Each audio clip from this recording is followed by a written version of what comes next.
Chodit do kina na filmy je skvělá věc, ale pořád se to taky dělat nedá. Tak v průběhu festivalu nezapomeňte taky vyjít do ulic. Zrovna dneska jste na kolonádě mohli narazit na opravdu zajímavou věc, taneční odpoledne. Tanečníci tu k pohybu nepoužívali jenom nohy, ale i kolečka.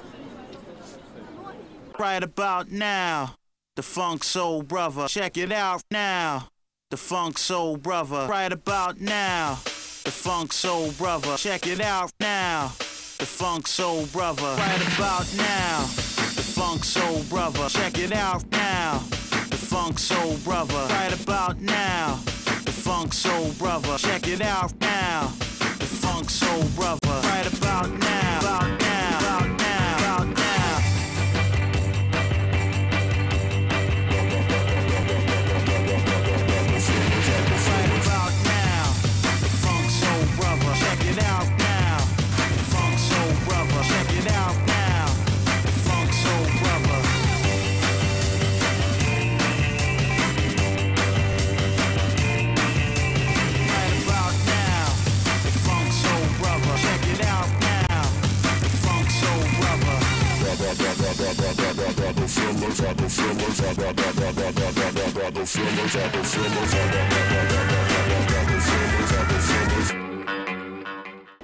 Tie vozíky sú hlavne iné v tom, že sú robené priamo na daného vozičkára.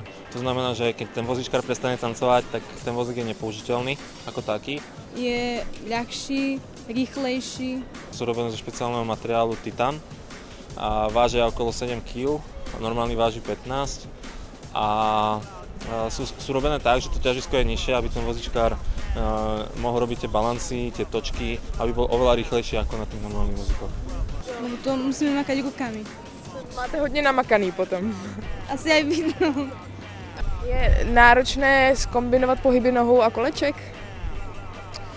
U nich tie kolesa alebo kolečka a v podstate fungujú ako naše nohy. To znamená, že presne ten istý princíp. Pravé koleso je pravá noha, ľavé koleso ľavá noha a my to musíme v podstate tak ich naučiť, že tým ich zadkom, prdelou, to vedia ovládať presne tak ako my nohy. Funk Soul Brother. Right about now.